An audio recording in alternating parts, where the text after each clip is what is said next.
So the iliopsoas and the tensor fasciae lata we're going to test together as a group. Okay.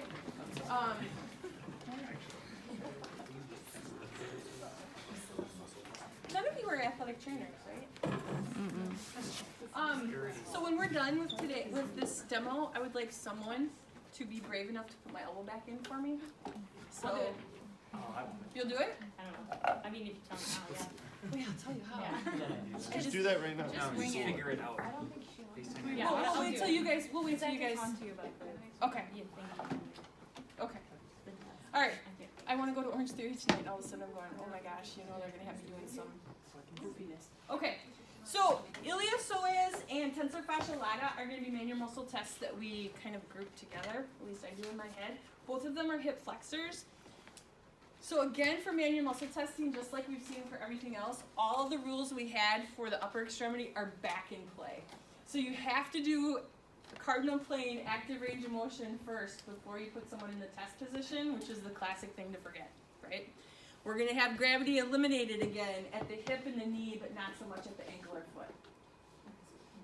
Are you falling asleep with your eyes open or No. some other silliness? Okay. Other silliness. Okay. So that's allowed.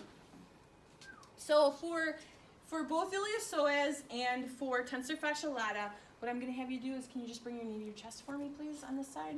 Good, and back down. Now, also remember that we are not going to put the patient in the test position. This is an active test. So you did that just fine. Good job. So what grade does he have? Three. A 3, because he's able to get full available range. Now the test position, I'm going to have you keep your legs straight. I'm going to have you bring it up just a little bit further. There you go. Now bring it out towards me a little bit. Now for the iliopsoas, I'm going to have you point your toe out towards me. Good. And can you hold that test position? That looks pretty good. Okay, now hold it there. Don't let me push you down. Ready? Yep. And relax. Good. Nice job. So we're going to relax. So for iliopsoas, it's flexion, 30 to 40 degrees, slight abduction, and then lateral rotation. For the tensor fasciae lata, it's the exact same position, except instead of the lateral rotation, you're going to rotate your foot in. Okay? So you're going to come up. Now I don't need to do full active range of motion because he's already done that for me. Okay, ready?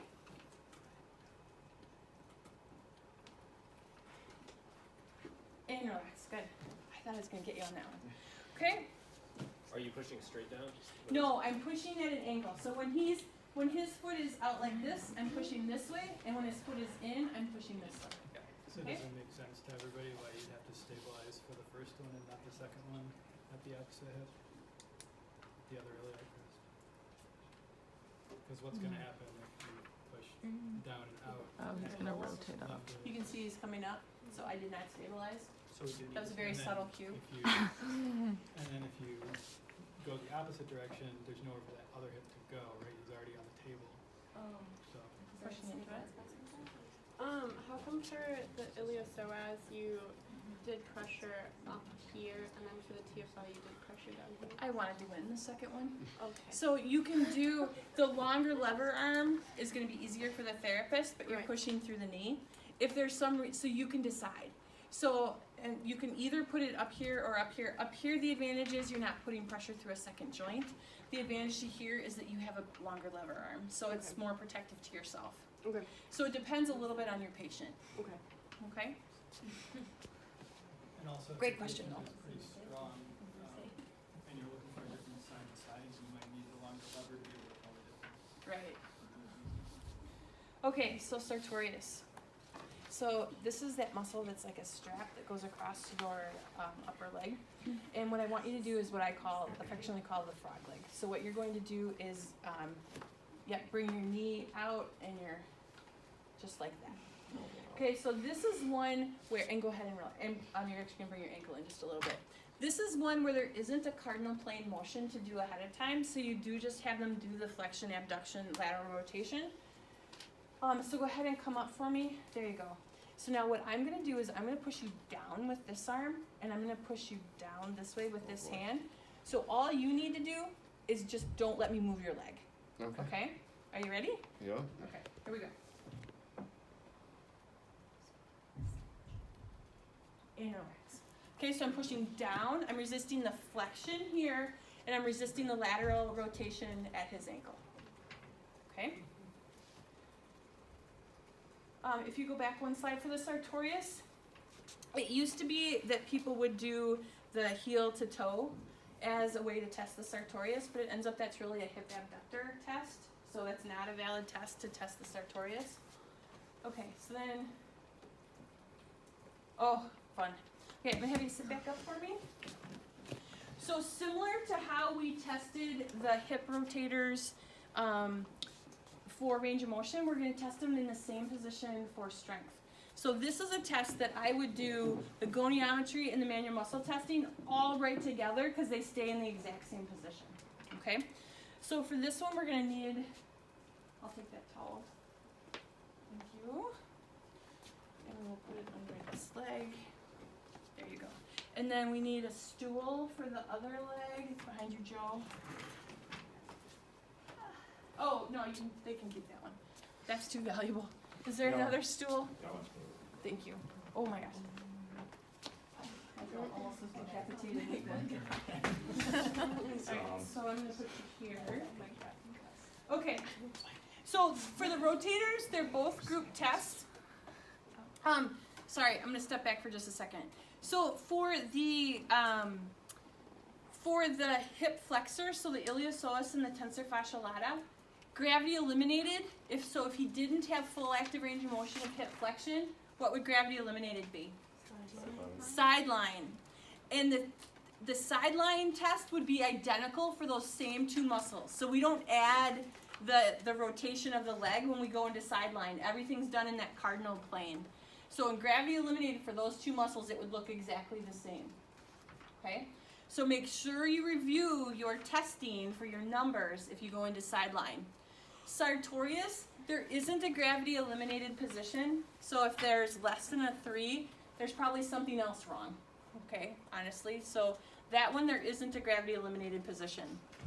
For these rotators, we're going against gravity because we're lifting the foot up.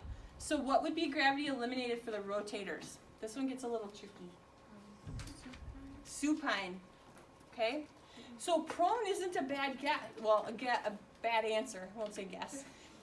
Except you're actually going to have gravity assisting in prone because it will help you go out. So can I just have you lie down on your back for a second? So if we were going to do gravity eliminated, we would have the knee bent, and then this motion is now in a gravity eliminated position. Okay? All right, so go ahead and sit back up again for me. So what I'd like you to do, we'll measure your internal rotators. So what I'd like you to do is bring the outside of your foot out as far as you can. Good. Now, I don't want you to use your hands, so that's great that they're in your lap. And I'm just going to put my hand here and make sure you don't cheat. Okay? So go ahead and lift up. And now, again, for me, I'm going to lock my elbow. I got a cramp. Making excuses already. Okay. Okay. So for me, I'm going to lock my elbow and I'm going to use my body weight to apply the pressure so that I'm not using my arm. If I was out here and just pushing down, that's not a position of strength for the therapist. So instead, I'm going to be here and leaning into it so that I can use my body weight. Okay? You ready, Freddie? Yes. Okay, hold it there. It was Okay. close. Okay? Now we can do the exact same thing with lateral rotation. So he's just going to go in like that. Now, you want to be careful with lateral rotation that he's not hip flexing, so you can see his legs coming off the table a bit. So that's partly why I keep my hand here, okay? For the internal rotation, what they'll do is, and I didn't see you do it, but they'll actually lift their hip off the table, okay? So that would be the compensation for internal rotation. So you come out here, hold it there, and relax. Good. Okay? So the rotators we're testing as a group, and we're testing it right in the position where we do the range of motion. Okay? So again, clinically, I would do all 4 of those tests on one leg right in a row because I have them there, and it's easy peasy, right? Okay, what else we've got? Oh, the abductors. Why don't we stop there and we'll come back.